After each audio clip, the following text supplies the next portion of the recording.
বর্ধমানের শ্যামশাহারে পুকুর থেকে উদ্ধার হলো মাঝবয়সী এক অজ্ঞাত পরিচয় ব্যক্তির মৃতদেহ। প্রাথমিকভাবে অনুমান অন্যত্র খুন করে পুকুরে দেহটি ফেলে যায় দুষ্কৃতীরা। দেহটি ময়নাতদন্তে পাঠিয়েছে পুলিশ। কলকাতা থেকে শিলিগুড়ি যাওয়ার পথে মালদহের ইংরেজ বাজারের কাটাগড়ে সরকারি বাস নিয়ন্ত্রণ হারিয়ে ধাক্কা মারল একটি ট্রাকের পিছনে। ঘটনায় আহত 20, আহতরা হাসপাতালে চিকিৎসাধীন।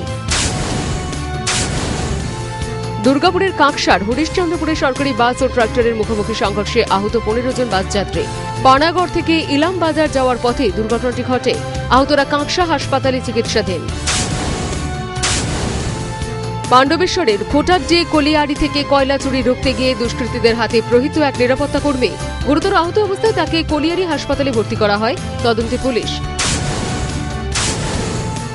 বীরভূমের লোটাস প্রেস মোড়ে একটি চায়ের দোকানে উদ্ধার 2টি তাজা হাত বোমা। প্রাথমিকভাবে অনুমান দুষ্কৃতীরা বোমা 2টি দোকানে ফেলে রেখে যায়। তদন্তে পুলিশ। অটো চালকদের জন্য বিনামূল্যে চক্ষু পরীক্ষার ক্যাম্পের আয়োজন করল ব্যারাকপুর পুলিশ কমিশনারেট। প্রায় 300 জন অটো চালক এদিনের ক্যাম্পে চোখ পরীক্ষা করান। উপস্থিত ছিলেন পুলিশ কমিশনার সঞ্জয় সিং। জেলা প্রাথমিক শিক্ষা সংসদের পক্ষ থেকে নির্মল স্কুল পুরস্কার দেওয়া হল দক্ষিণ দিনাজপুর জেলার 15টি প্রাথমিক স্কুলকে। জেলা পরিষদের সভাকক্ষে পুরস্কার তুলে দেন জেলা শাসক। 12 জন ছাত্রছাত্রীকেও আজ পুরস্কৃত করা হয়।